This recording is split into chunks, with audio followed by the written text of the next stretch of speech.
This episode is brought to you by Honda. Introducing the all-new, all-terrain Honda Passport Trail Sport, the most off-road capable Honda Passport Honda has ever dreamt up. The Passport features increased ground clearance, roof rails on all trims, and available specially developed all-terrain tires. And you'll stay comfortable with tri-zone climate control and available features like heated and ventilated front seats and a panoramic moonroof. Learn more at honda.com/passport. Are you a forward thinker? Then you need an HR and finance platform that thinks like you do. Workday is the AI platform that helps propel your organization, your workforce, and your industry into the future. Workday, moving business forever forward. Revolutionize your cooking with the Tefal Infrared Air Fryer. Watch as your food crisps up through a large lighted window and delight in faster, crispier, and juicier results with no preheating, thanks to Tefal's advanced infrared technology.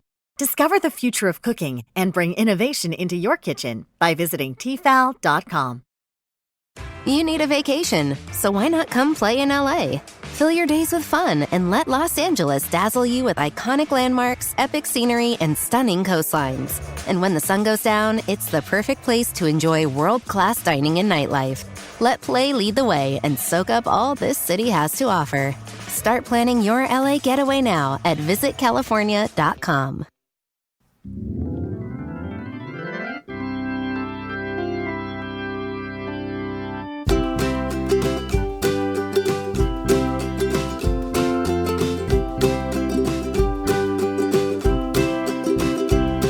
Come meet me at the Musial with Alan and Daniel. We'll talk about the Cardinals all night long.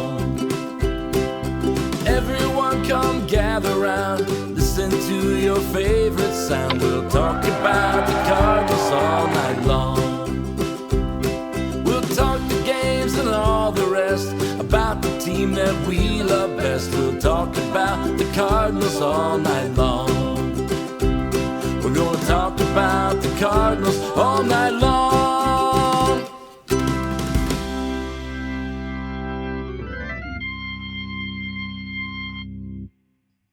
Good evening. Welcome into another edition of Meet Me Musial, the only Cardinal podcast that, like Nolan Gorman, is looking for consistency. I'm your host, Daniel Shofta at C70, and if you recognize that sort of bit, you probably are not surprised to know that it's half of the Talking About Birds team. Nate Heininger is with me tonight. Nate, I've had Ben Cerruti on. I've had Ben Clemens on. I'm going to have Godar and Humphreys on soon. We just had too many Bens. We had to get rid of him. Well, I've been saying it for years. All those other guys, fine gentlemen, but there's at least one too many Bens out there, and so I'm glad to be here. One half of the group. That was a good opener.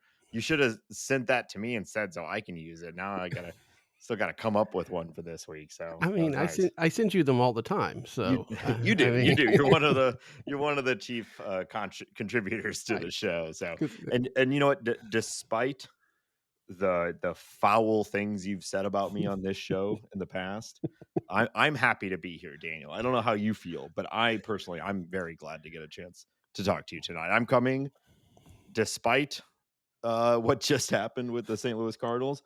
I'm coming with positivity tonight. How are you feeling?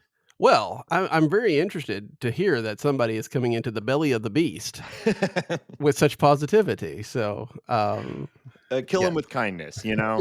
That's. I feel like, you can be as negative as you want. You can say those things, those cruel things about me, and it just bounces right off. Yeah. Okay. Yeah. Well, I do believe that you are the ones that started this war a couple of years ago. But I don't know at all what you're talking about. I'm a nice guy. I feel like I have to say that way too much. I'm a nice guy. And when you have to say it, then anyway. Yes, I think this is all our distraction from talking about how the Cardinals have had a roller coaster of a night, which kind of goes along with the roller coaster of a season that they've had so far. Cardinals lose 5-4 on a walk-off homer by Francisco Lindor. Mhm. Let's look a little bit at tonight before we get into the broader scheme of things, and we'll just take it from the very end. Ryan Fernandez, it felt like he was getting on track. Maybe he still is, but I hated to see this when it looked like he had been making progress. Yeah, well, I think this is a side effect of kind of the way the Cardinals have gone about building their bullpen, which I've generally been for, Mhm, but it's going to have some growing pains. We just they do it like the Dodgers. We see the Rays do it. You get all these darts and you start throwing them and you see what sticks, and hopefully by the middle of the season you have a good understanding and you have a good bullpen. It worked last year for him, but there mhm. was a lot of ups and downs, and Ryan Fernandez, someone we thought coming in wasn't even necessarily one of the dart throws. He felt like Right. one of the guys that we kind of knew, but here we are. I agree with you. It felt like he was putting it together, but the Mets are a good team. They're easy to laugh at, but that is a brutal lineup to get through. And I it was a bummer to see, but if there's anyone you're going to give up a bomb to, Yeah. Lindor, it's going to happen. Yeah, I mean, it's not a huge surprise when you've got a guy like that coming up in a tie game that's gonna happen. It's just a little bit frustrating. The Yeah. Cardinals, had the lead, lost it, and then Donovan comes in, top of the ninth, bottom top of the eighth, I can't remember, hits the home run, ties it up again, and you kind of felt like maybe things were swinging their way.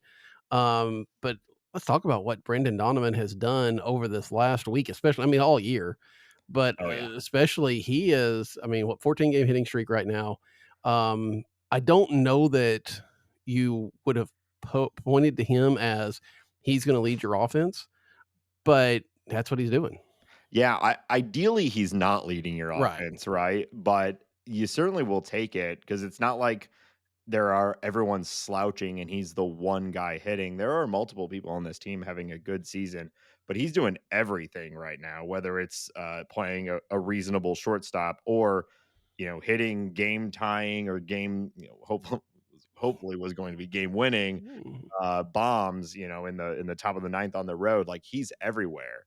And then you put it together with all of the offseason talk and last season talk about, like, who's the new leader, mhm. who's the face of the team, or I guess like maybe the clubhouse face of the team, if that makes sense. Yeah. Like, everything's pointing to Brendan Donovan right now, and he's doing it. The big question with him has been um, power. Can he be reasonably powerful? And it was starting to look like that last year. He got hurt. He's coming into this season. He's not going to lead the team in home, or well, he might lead the team. He's not going to lead the league. Hopefully he doesn't lead the team in home Hopefully he runs. doesn't, but he's not going to lead the league in home runs or anything like that. But if this dude can get to 20, we're looking at it all around, all-star level, team MVP type player. He's already we're what, 10% into the season, and he's Mhm. at 1.1 FWAR with a 167 WRC plus. So I mean, this guy's obviously super early, small sample size, caveat, caveat, caveat. This Yeah. guy is looking like a real breakout and real, star on the team. Yeah. And those caveats are starting to drop away. Like you said, We're 10% is not everything, but it's not, It's not you know nothing. right. 81 plate appearances, like, you certainly any major, if you've made it to the major leagues, any player can be elite over 50 plate Mhm. appearances, and any player can be just absolute garbage over 50 plate appearances. And he's now doing it over 80, so we're getting there. Yeah. It's we're almost to we're getting close to May when you do start to drop the small sample size Mhm. tag. And if this guy's already near 2 WAR when we get halfway into May, like, we're looking at a really top tier season. Yeah, and it's impressive to think about. I remember our friend Kyle Reese talking about Brendan Donovan as he was coming up, but Yeah. he was really the only guy ever that you just didn't hear a lot about Brendan Donovan. He wasn't at the top of the prospect list or Hmm. anything like that, and to see how he has developed, that really is the way the Cardinals have done things in the past, and hopefully they will do things in the future, is to take those guys and find that next level with them. Yeah, yeah. I mean, frankly, it's the way most players develop at the major league level, Mhm. right? Like, everybody wants the 22-year-old, 23-year-old who's mashing and going for MVPs and things like that. Of course, we all want that. But the reality is most guys take a couple years in the major leagues to put it together. And sometimes they're like all power and the hit tool starts to follow, or sometimes they're like Donnie where the hit tool's there and then you hope the power will grow as they enter into their mid-late 20s, which it certainly seems like exactly what he's doing. You pair that with his excellent eye and ability to get on base, and it's like, man, this guy can do everything. Yeah, and include play just about every position, which is what the Cardinals need him to do right now, especially with Masyn Winn out. Being able to move him from second to short, and then even be able to put him in the outfield if necessary. Yeah. It's just, I mean, you wouldn't want to do without him. No, he's getting to the point now where we felt like losing Masyn Winn is a significant impact on this team, but I don't know that there's a more valuable player than on the Cardinals right now than Brendan Donovan. I mean, again, he's everywhere. He's doing everything. He's powering the offense, playing good defense, filling every gap that the team needs. Like, he's the team MVP. 18 games into the season. Yeah. Masyn Winn starting rehab assignment, I believe tonight, should be back by Tuesday, which means Donovan will not be playing a lot more shortstop. That, the idea, I think for a lot of us over the last 10 days was that Nolan Gorman was going to get this run to play. And yet we haven't seen that, right? He's only had like one time where he's played in back-to-back games or started back-to-back games. What are the Cardinals doing with Nolan Gorman? I don't know. This is one of the bigger questions to me, especially as someone who really was like, I'm very glad Nolan Arenado is still a St. Louis Cardinal. I'm over all of that. The team is more fun to watch with him on it, and he seems to be playing very well. We're talking about Donovan, but there's a lot of positive things you could be saying about Nolan Arenado right now. But one of the realities of that outcome of him not leaving is that it significantly impacted Nolan Gorman's opportunity to play. I was a very big fan of just sticking him at third, giving it a full season and seeing what happens. We did see him. He's, when he's been playing okay. It's not been great, but he's been picking it at second. He got a little bit of a look at third. Like, he seems like he should be in the lineup, but they're still prioritizing Burleson. We're seeing a lot of Luke and Baker, which we're actually a fan of. It's a roster crunch of all these sort of mid above average guys that you don't really know what to do with, but I would certainly love to see them just pick a lane and let Nolan Gorman play every day for a couple months and then make a hard decision. Yeah, I don't think Luke and Baker's mother is as high on Luke and Baker as you and Ben are. So I understand that. And yeah, I just, when we went through the whole winter talking about, especially Jordan Walker and Nolan Gorman, and they've got to play every day. We've got to see what we have in them and all of that.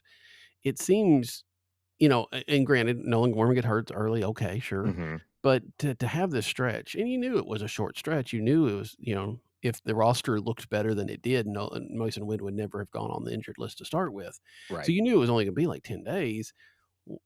Why aren't you putting him out there? Lefties, righties, whatever the case may be, you give him at least a 10-day run and see if he can kind of get into some groove, because it's going to be very difficult when you play one day, you sit out, maybe you pinch hit, then you play another day to kind of start getting into that groove, especially when you've, been on the injured list. Yeah.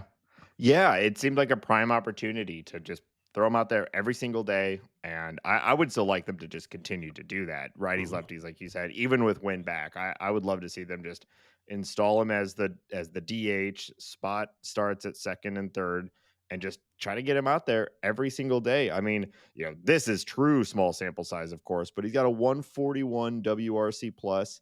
Here's a fun one for you, Daniel. In 2024, he put up over 400 plate appearances, 0.3 F4. Awful season, right? Like, that was, no one can deny that. In 24 plate appearances here in 2025, 0.3 F4. He has matched his contributions from last year in his 7 games that he's been a part of. And part of that has been from positive defense as well. So I don't know what more he needs to do. I don't fully understand their usage of him.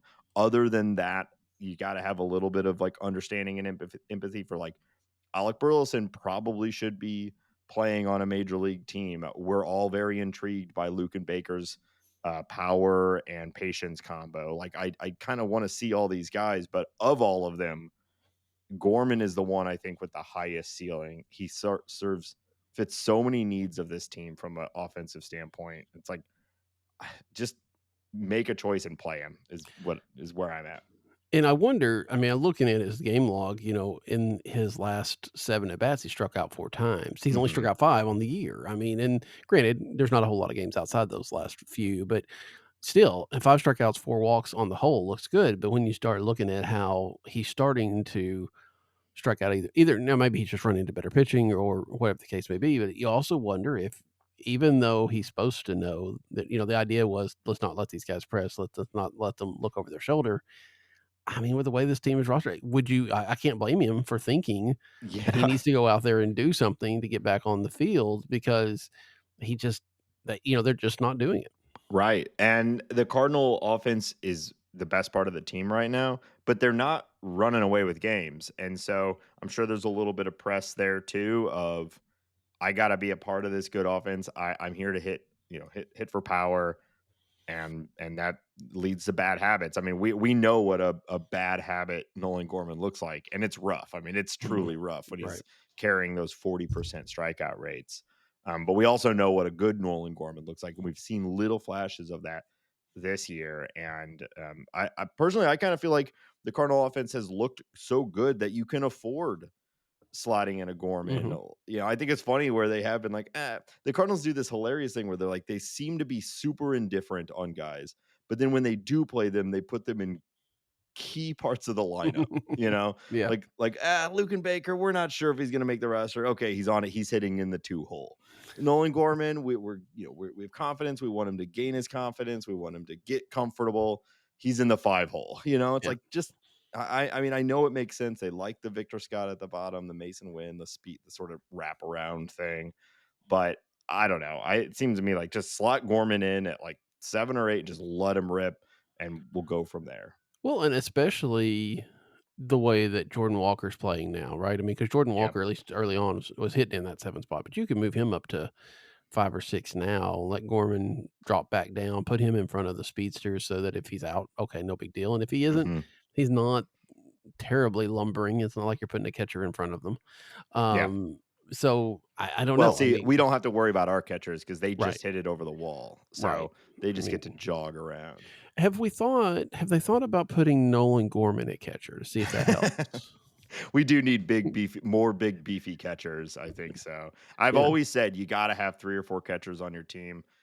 It's been the Cardinal way for a few years now. So yeah, let's suit up Gorman and get him back there. I mean, because you move Wilson Contreras to first, and all of a sudden he struggles.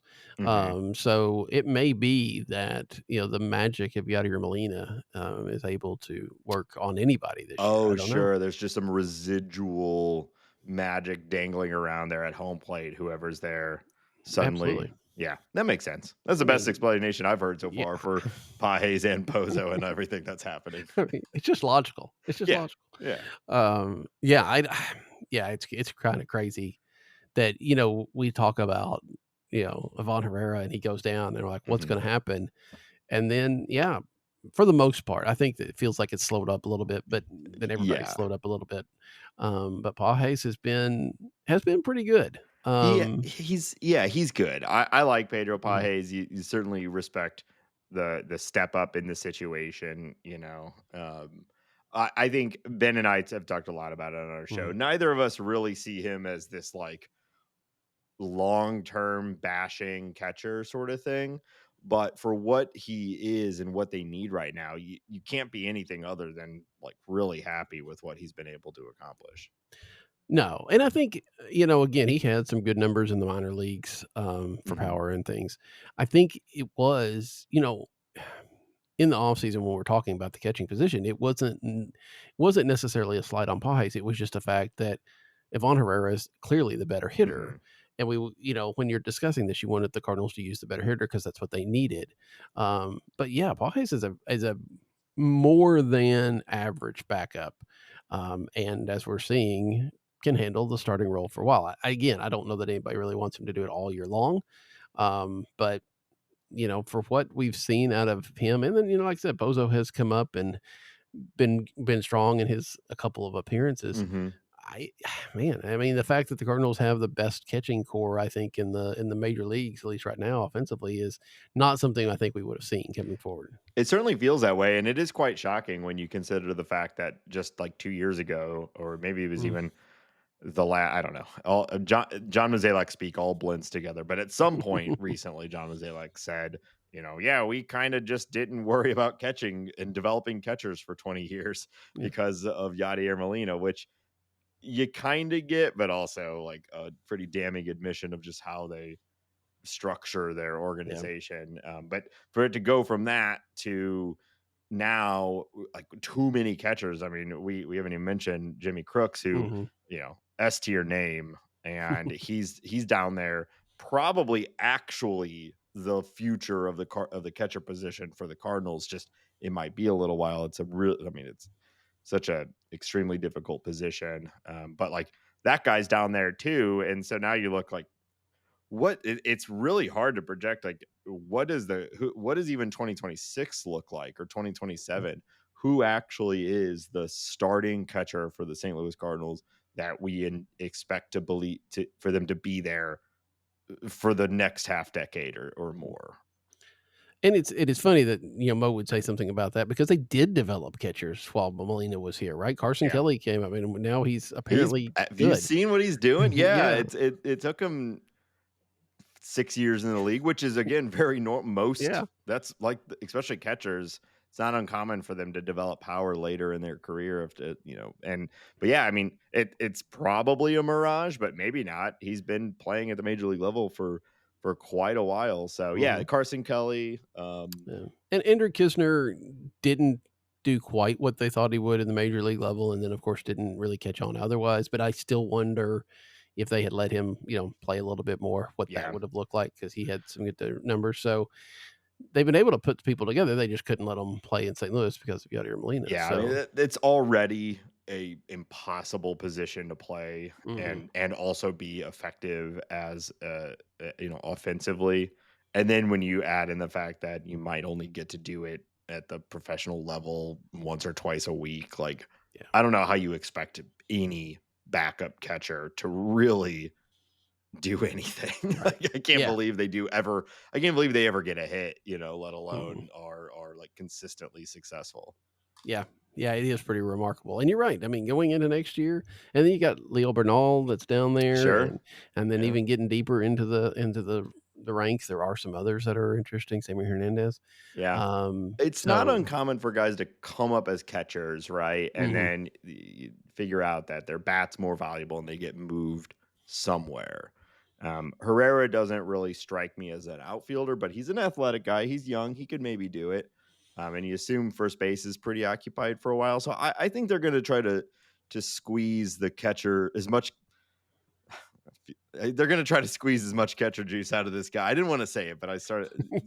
You're too far down that path. Yeah, I'm too far down, and I got to finish the metaphor. They're going to try to squeeze as much catcher juice out of this guy as possible, even if it's not necessarily the long-term place for him.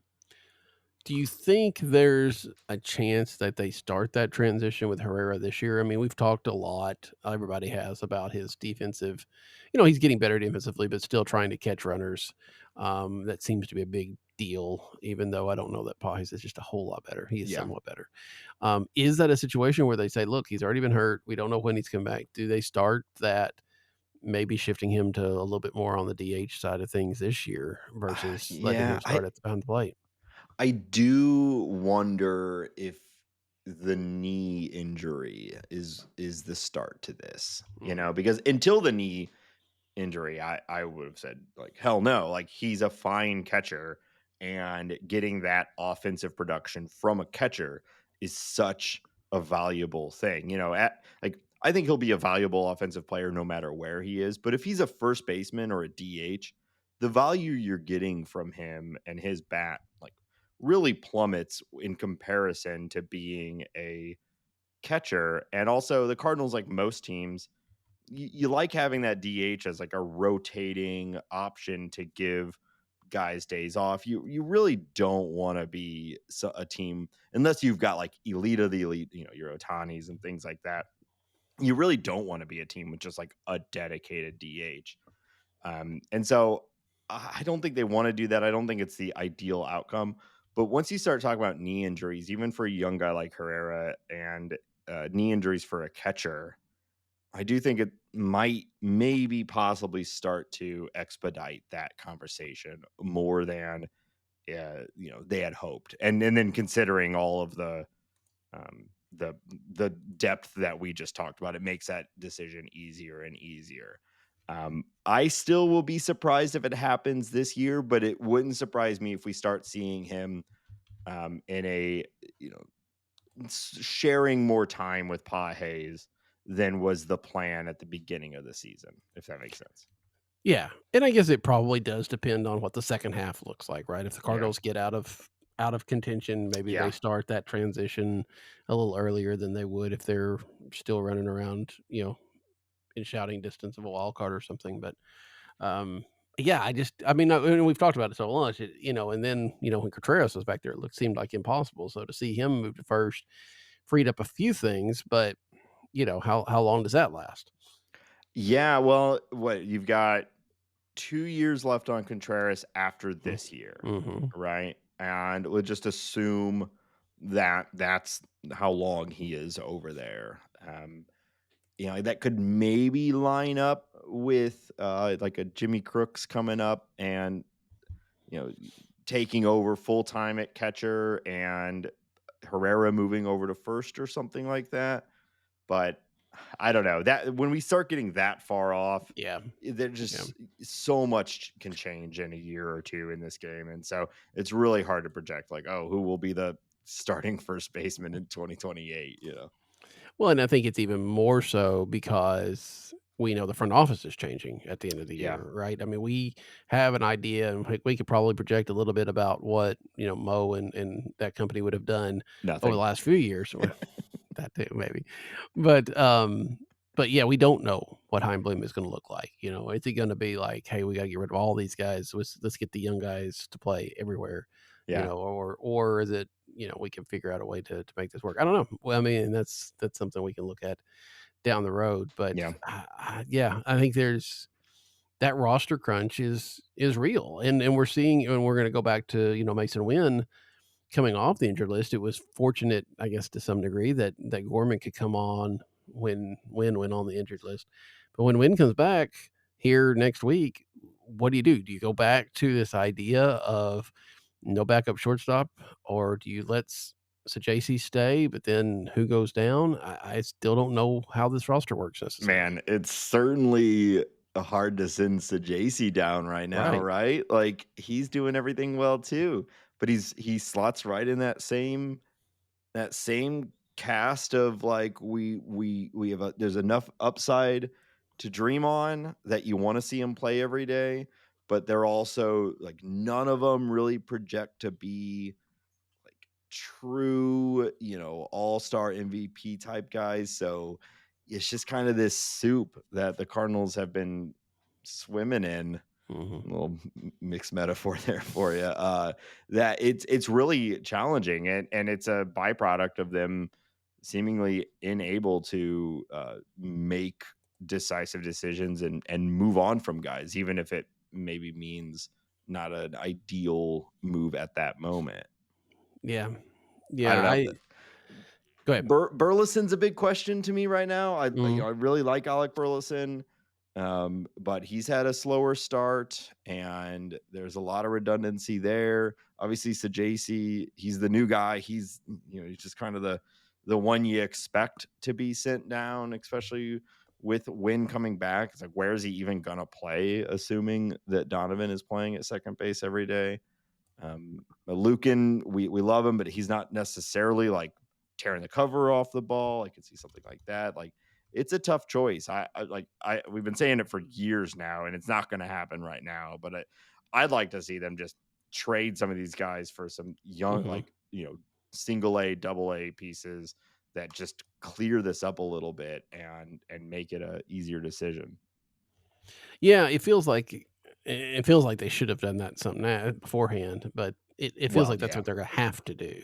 Yeah. Pulling up Burleson, of course, Burleson's always been a guy that the underlying metrics liked. But this year, just kind of looking at his baseball savant page, so there's a little bit of red there, but there's not a whole lot. No. And you start wondering, is there going to be that kind of, he hit 21 homers last year. You'd think he could do something in that nature again, but if the league's starting to figure him out, maybe not.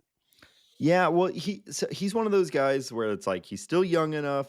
I do think he's a good hitter that you could still see, like, if he just can make a couple more adjustments, namely drawing more walks and hitting better against lefties. But that's two big asks, and he's surrounded by a lot of other guys that do seem to be making steps forward at the major league level. And I kind of feel like maybe we just saw what he is last year, which isn't to say it's not valuable. Like there's, I was saying this on our show, a little while ago, like Burleson makes a lot of sense on a team that is at true competitive level and they're min-maxing their platoon splits. You're in a must-win series and you got a righty and you need a hit or whatever. It's like, all right, let's get Burleson in there.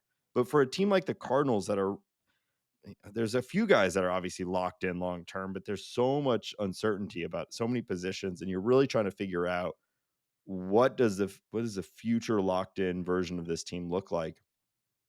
Is it worth it to give at bats to a guy that like I kind of feel like what he's got, and it's not something that's going to move the needle too significantly for the Cardinals for the next couple of years. Like he's good against righties, but he can't really play anywhere. And so I don't know. What do you do with him?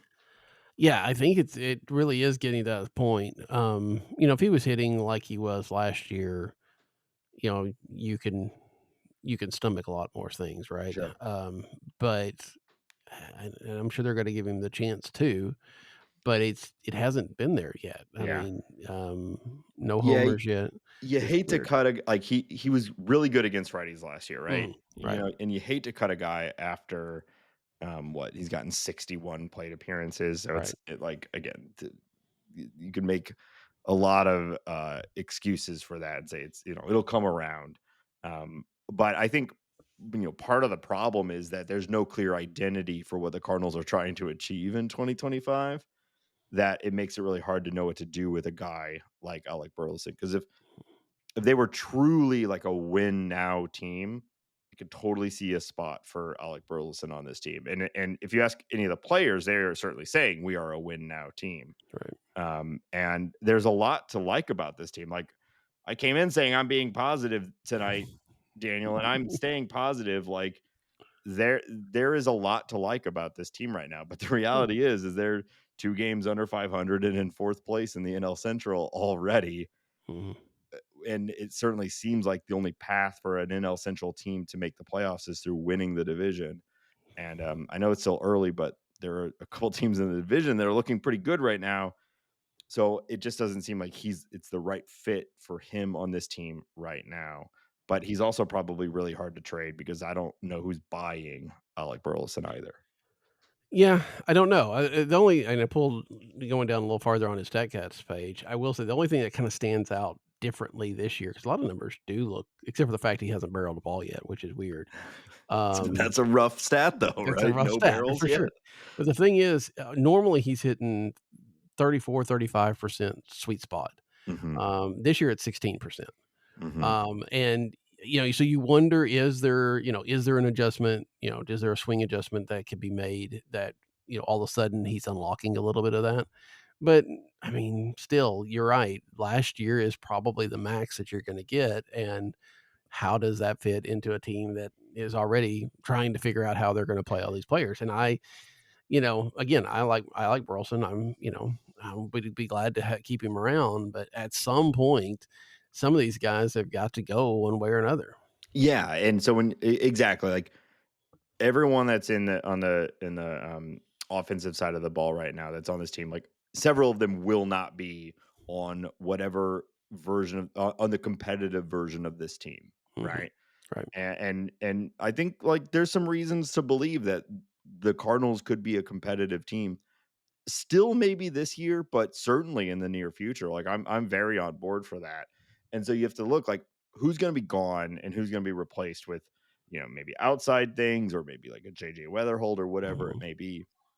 And I just like when you're constructing your team, just like a bad defender who hits righties pretty good is just it just doesn't fit really, unless they're like a bench bat, right? But we don't need a good bench bat right now. We need to figure out who our starters are at every position for what will be a competitive team. And it feels like the Cardinals have gone into this season trying to develop Luke and Baker as that bench bat, right? Yeah. A Or guy your that can two-hole hitter against all lefties. Yeah, except for that. But I mean, they have made it an effort to let him come off the bench, Yeah. and I feel like he's a guy that makes sense for that too. So how many of those do you develop in a year? Right, because you gotta have your, like Siani only kind of makes sense on this team, but he certainly makes sense in the broader sense. Like a lot of teams are carrying a guy like a Siani. And in fact, probably a lot of teams are carrying a worse version of Siani, right?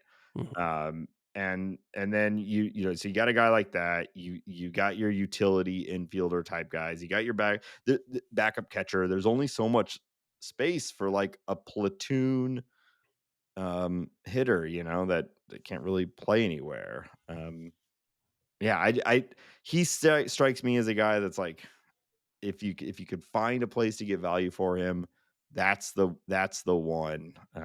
But I it's a hard time to trade right now anyway, so I don't want to lean on that too much because I don't really think that's a viable option for Heim and Musial because most teams aren't really doing that anyway. So I know it's really easy as fans for us to say, well, just trade him. And it's like, well, there's got to be another team that wants him, and I don't know who's trading for him right now. No, I mean, he's definitely. I mean, if you're going to do an early season trade, which don't happen very often, right? But it's going to be somebody of either significant value or just that need. Somebody has a significant need that they have to fill right now. Yeah, like a very targeted. We need this type of guy, and you're selling. So right, yeah. because the guy that we had doing that just broke his leg, right? That kind of thing. Trade deadline, that's a different story, but but that's a long way off as well. You mentioned Siani. I almost forgot he was on the team.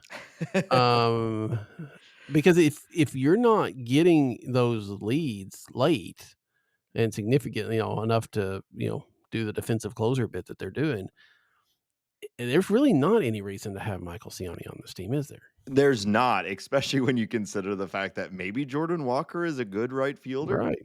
Yeah. I'm not trying to get ahead of myself here, but like he looks like a different guy out there, right? And so when you consider that, and then you've got Victor Scott at center, so it's not like it's a significant difference to go from Scott to Siani. And then I know Newton left. He's good. He's fine. That obviously there's an improvement there when you do it, but it's again not significant.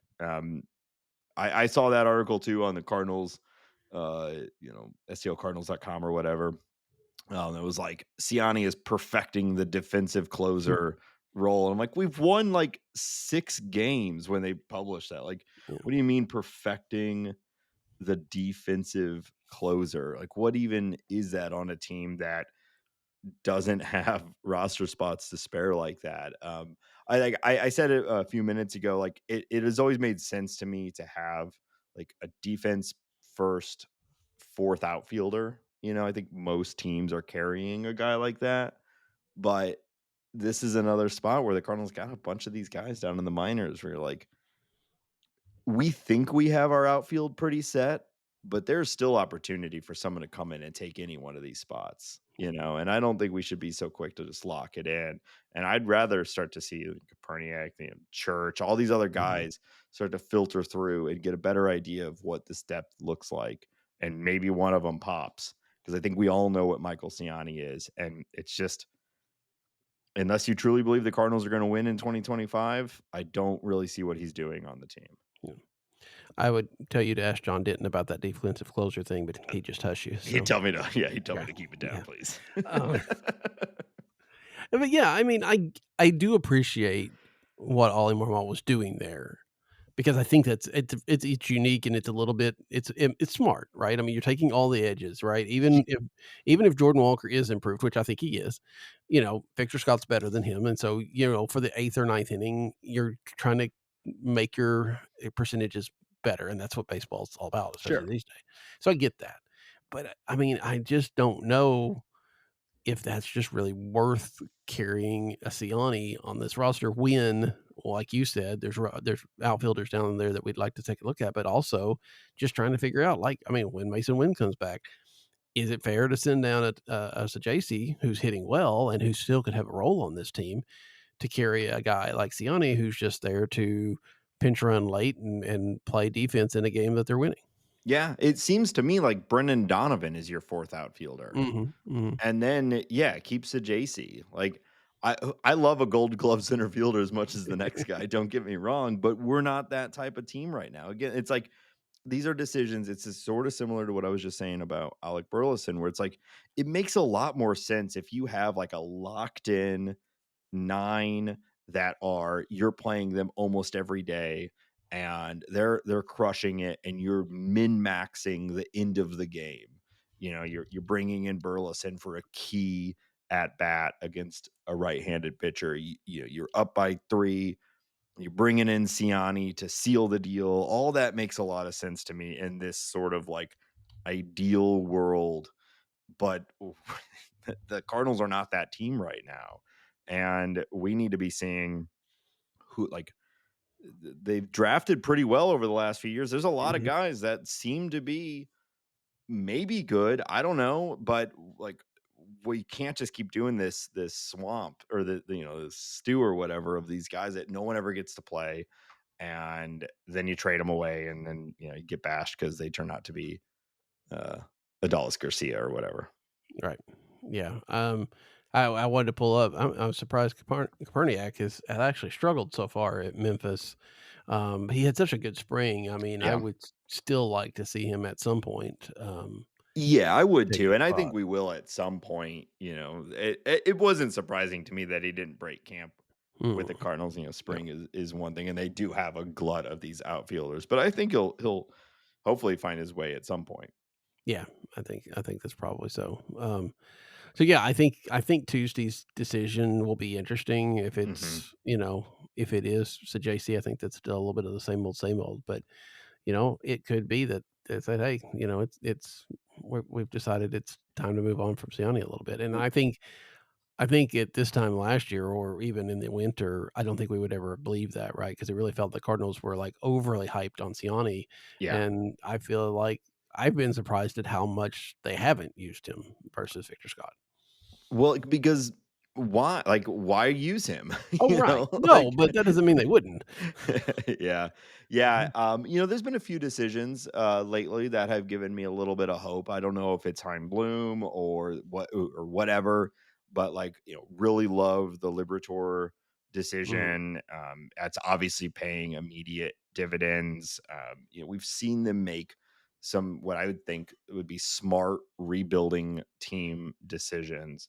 And they've got an interesting one coming up with how well Sajc has played.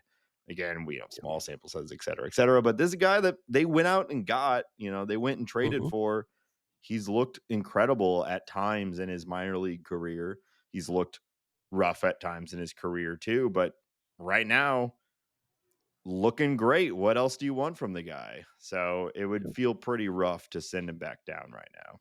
Yeah. Well, and they've got it just kind of like with the other ones. They got to figure out what he is too, Yeah. because JJ Weatherholt is coming. Hmm. He's turned it around, having a really strong week or so at Double A. And I'm not I'm not saying that JJ Weatherholt's going to be in St. Louis this year at all, but when he is ready to come up, whether that is sometime next year or whatever, which it probably would be at the latest, you need to know if Thomas JC is a guy that is going to be playing alongside of him, or is a guy that has played well enough that you need to try to get something for him.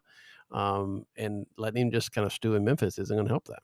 Yeah, I have one of my main hopes for Heim Bloom over a guy like John Mozeliak is that Heim Bloom is able to sell high, maybe isn't the right word, but take advantage of when your young guys that don't fit into the current makeup of the team start to pop. You're able to move them for something that better fits your team.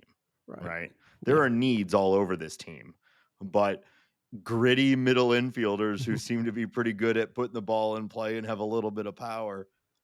We don't really need much of that right now. We got plenty of it. So if Sajasi's popping, and you got JJ Weatherholt, and you got Brendan Donovan, and you still got Masyn Winn crushing it at short, you still got Nolan Arenado over there. Trade one of them, capitalize on the hype. Yeah, they might pop and they might, be a forever, a future all-star second baseman or whatever, but it wasn't going to happen on the Cardinals. So take advantage of the hype and convert that asset into something that will make it on the team, like a pitcher, please. Yeah. You're not supposed to draft for need. You're never supposed to draft for need. Mm-hmm. But Cardinals are sitting at 5th in this, and I'm not going to really get into who they could take, but it feels to me like because they're drafting so high and those guys tend to rise faster, they need to look at a pitcher because there's not necessarily a spot for any kind of hitter. Yeah. I haven't yet.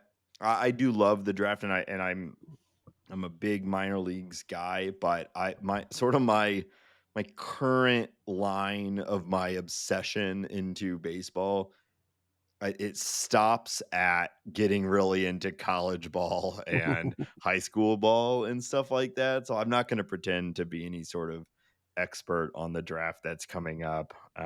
But I get what you're saying. Like, if there's a 22-year-old starter that seems ready to go, like a Chase Burns, like that the Reds just got, it certainly feels like it would make sense for the Cardinals to prioritize a guy like that over a similarly ranked offensive player if it came to them in the draft. But I'm not super informed right now on what the current, other than like I have some sort of hope that, Ethan Holiday, but even his stock is starting to fall a little bit. So I don't know.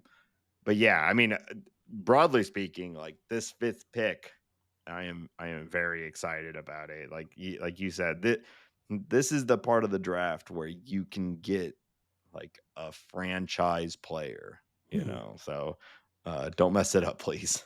Well, and I mean, especially when you're able to somehow, and it's not really maybe a little Cardinal double magic, to be able to finish, get 2 top 10 picks in 2 years, and then a guy in Weatherholt that could have been a number 1.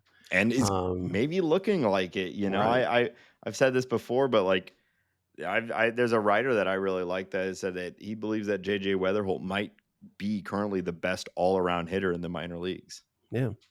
And if that's the case, and then you compare it with, from what I understand of the draft from my Gateway co-host, David Jones, who has been following this a lot more than I have, it feels like the top of the draft is very in flux. And so the guy that could have gone top of the draft may wind up 5th again. So if you can get two players that are legitimate 1-1s, even if you don't get them there in a row, I mean, that's huge for a Cardinals team that hasn't had a chance to draft like that since 1997. Yeah, JD Drew, right, was the last like top 10 pick or whatever.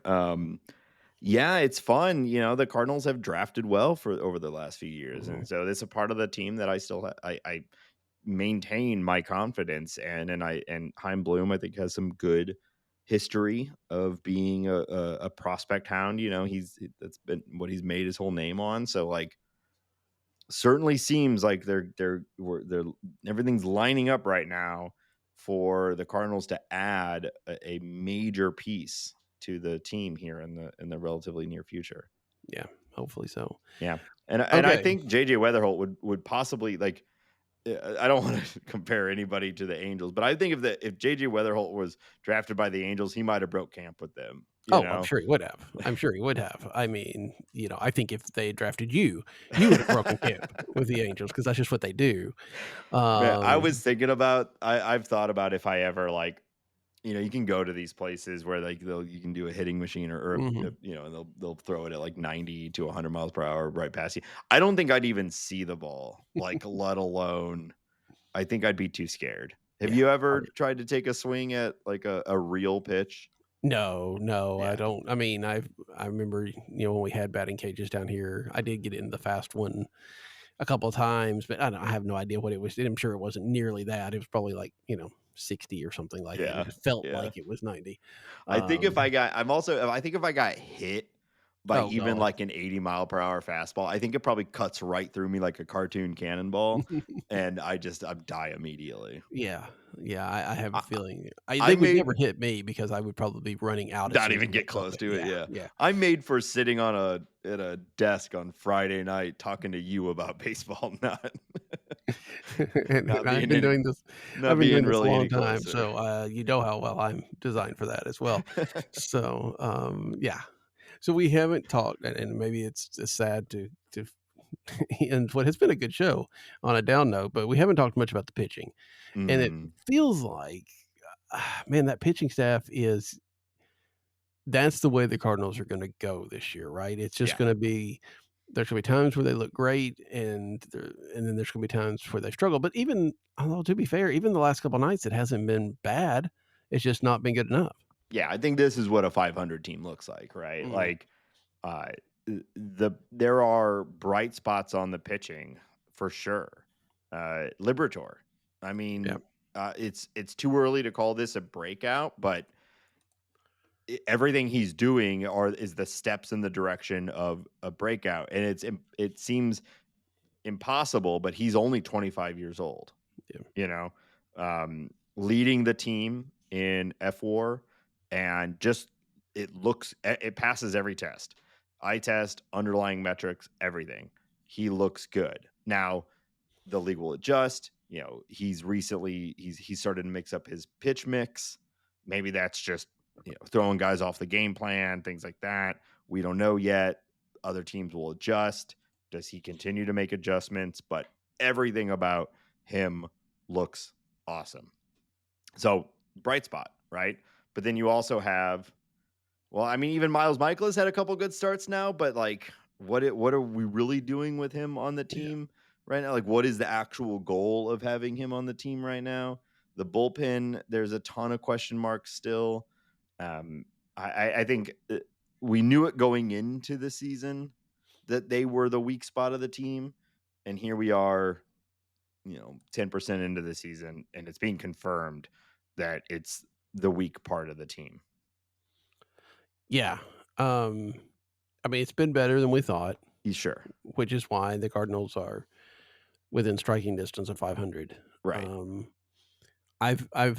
Yeah, Liberatore has been remarkable, and I didn't expect that, honestly, because we had seen he'd fit so well in the bullpen and had struggled so much in the rotation that I wasn't sure that was Mm-hmm. going to work. But, the idea they have given him that runway that they've promised some others. And he seems to be taking advantage of it. And again, like you said, 3 starts, we'll see, but it's definitely better than probably any other 3 starts that he's had in his career. So, um, and you can't fault Steven Matz either, right? I mean, they've added him into this rotation, and he looked sharp. Yeah. I Yeah, don't I've know. always liked Mats. I don't think Mats it's the classic. He just can't stay healthy, right? And he's obviously had periods of ineffectiveness, but for the most part, like, when he's healthy, he pitches pretty well. So with him, it's just sort of a hang on and hope he stays healthy sort of thing. And so far he has been, and he's done well when he's had that opportunity. Yeah, it's actually kind of like, if you don't worry too much about overall career numbers or anything like that, like the starting rotation has been pretty good. You know, I think a lot of teams would be pretty happy to have a Sonny Gray, Eric Fetty, Palante, Liberatore, even Michaelis as your fifth starter. Like, you know, most like that's an okay rotation. And when you pair that with a maybe top 5 offense, you can see like, okay, this team could be pretty good, which is why they've been way more fun to watch this year than we expected it to be. Like the offense is good and the starters are not bad. And it's been the relief pitching has been up and down. And I think a lot of us just aren't convinced that the starting pitching is going to be good all year, though they've certainly been better than we expected over the last couple weeks.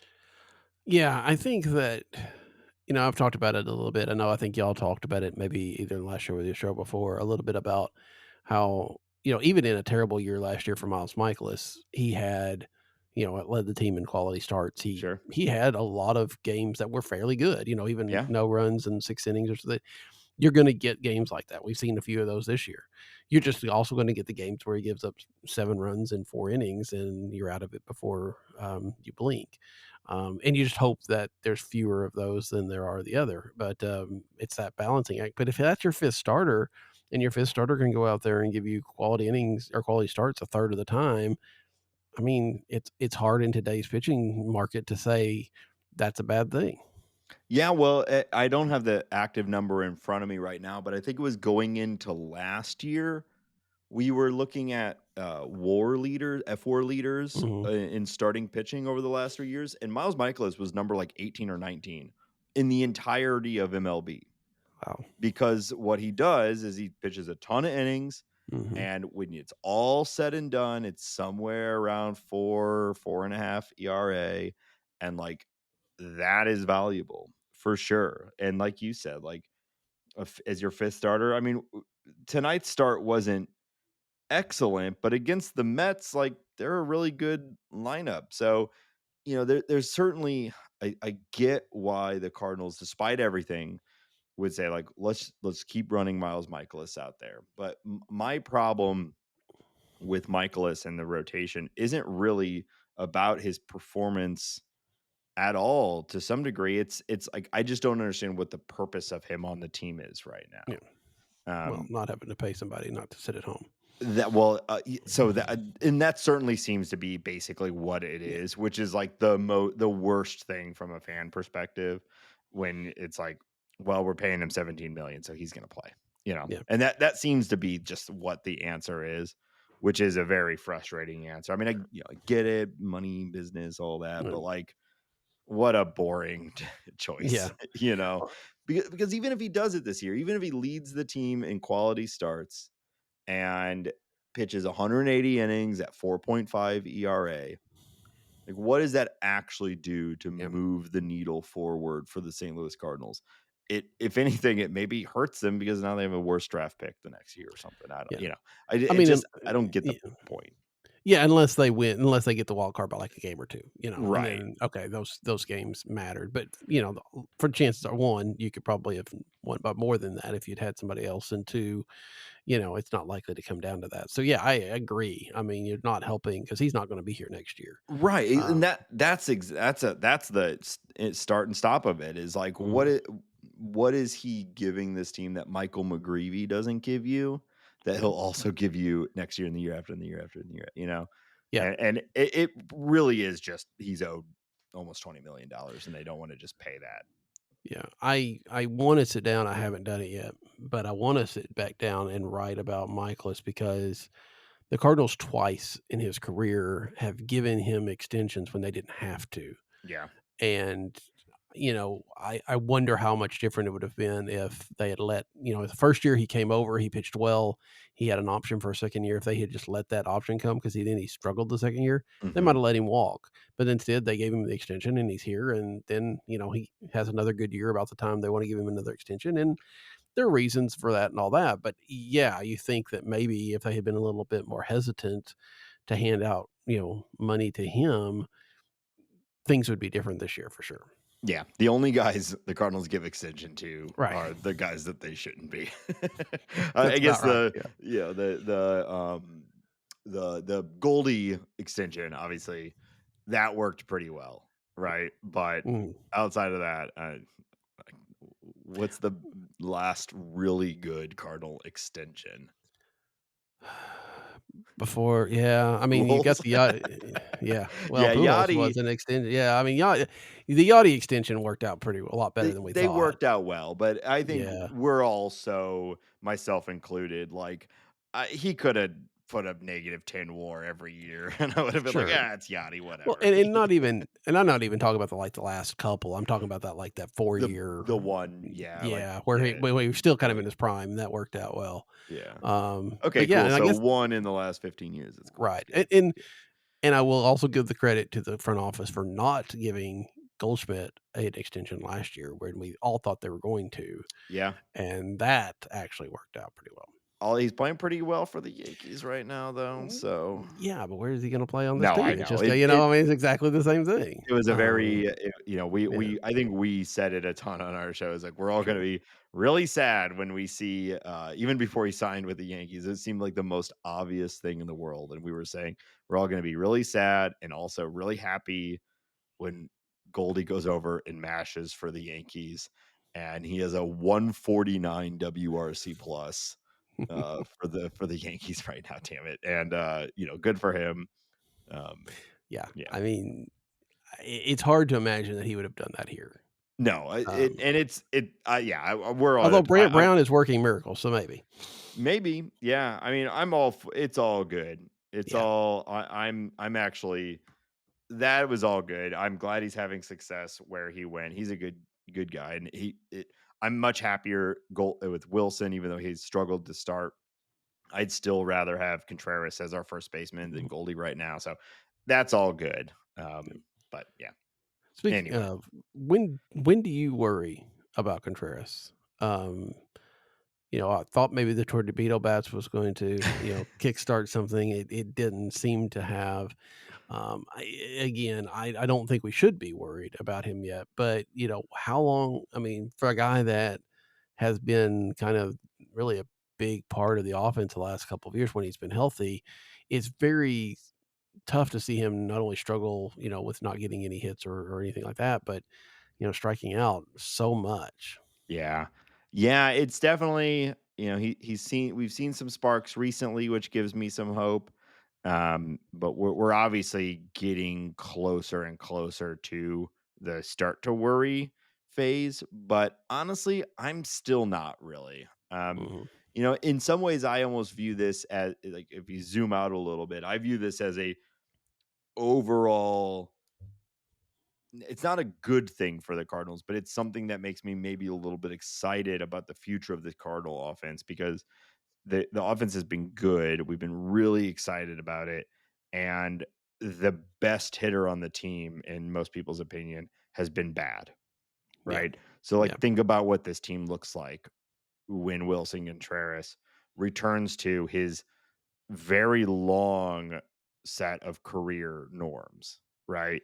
This is not a guy that you would ever have really questioned. Now, I know you can throw in the narrative he's self trying a new position. He also put on some bulk, hunks are back. We've been saying he's jacked in a way that, like, he's entering uncomfortably jacked space, which the Cardinals have had some real heroes in that space in the past, Tyler O'Neill and whatnot. Mhm. And so maybe there's some of that where he's still figuring out how his new even more, somehow more jacked body operates. I've heard of that in the past where players get Mhm. bulk up and it actually they lose something because they're not comfortable anymore, and maybe there's a part of that. Like, there's obviously some external factors here, but at the end of the day, it's 80 plate appearances of a guy who has a career of being very, very good offensively. Mhm. And he still, he's hit a ball 113.8 miles per hour. His overall average exit velocity is down, but not, like, right now he has an 88.9. And that's not that far down from his career. It's actually higher than his career, but his peak years, he's in a 90.5-ish, 91-ish. So he's not that far off from his career peaks, which were the last few years before that. So I don't know. I'm not worried yet. And I'm pretty excited for what this team could look like when he gets back to what he's done for so long. Yeah. I think because there's going to be times coming up where, Donovan's slumping or whatever the case may be. And to be able to get, hopefully, Contreras then hot around the time when they need somebody else to take over the load. That could be a very, very good thing. This, I know I've said it 1,000 times, but when we talk about small sample sizes, it means even more for veteran guys, right? And so, he's got 10 years in the league of being very good offensively. And again, I know there's a fundamental change here with him being a first baseman instead of a catcher, but I'm not there yet. I'm not worried at all. And like I've said a couple times now, I'm more excited about what this team will look like when he's playing like he normally has or close to it. Yep, should be. All right. Is there anything else about this team that we haven't talked about you'd like to discuss before we wrap it up? No, I mean, I'm still, we only touched on it a little bit, and I know he isn't in true breakout mode yet, but I'm loving what I'm seeing from Jordan Walker. Yes. I will continue to ring that bell. We're seeing real progression in a plate approach standpoint, and that's what you want to see. We forget he's only 20. He's about to turn 23, right? I think so. And has been tossed around the league, by the Cardinals. So I'm still hyped as hell about Jordan Walker, and we need to start to see some of the slug, but that will come in time. Those opposite field hits, that's a great sign. And so I'm hyped about him. Yeah, we've definitely seen a better approach and better results and everything from him than we've seen probably definitely since the second half of his rookie year. For sure. I'm like that. And like you said earlier, the defense has been very, very improved. He's worked hard. Worked hard. And to be able to do that it's a great thing. And it means that, again, we've talked about, how the Cardinals haven't necessarily given runaway, but they've let him be out there every day. And thankfully that's not been a drain on the offense while he's trying to figure something out. Yeah. And when we get to the point where we have young pitching on this team, that good defense is going to matter even more. I know right now we don't have much young pitching, but next year maybe even second half of this year, this team is going to be a big flip, and there's going to be a lot of young pitchers on this team, and having that very good defense is going to really matter. Yeah, it is. All right. Well, again, Ben out at Coachella thinking that's more important than this. I don't know why he didn't just call in from Coachella. I mean, it's not like he's doing anything out there, but whatever. He's just out somewhere in a desert. I can't imagine what he's doing right now out in Coachella, but he's probably having a good time. But yeah. So yeah. Thanks for having me. Yeah, thank you for joining us. Next week we have the man, the myth, the legend, Kyle Reese is supposed to join us, so that should be interesting. Wow, he's following us. Okay, that's right. So, but until next time, for Nate, I'm Daniel. Good night. He hits it in the air to left field. Back is Chavez at the wall. This ball is gone. 2-run home run, Yadier Molina. And St. Louis takes a 3-1 ninth inning Game 7 lead.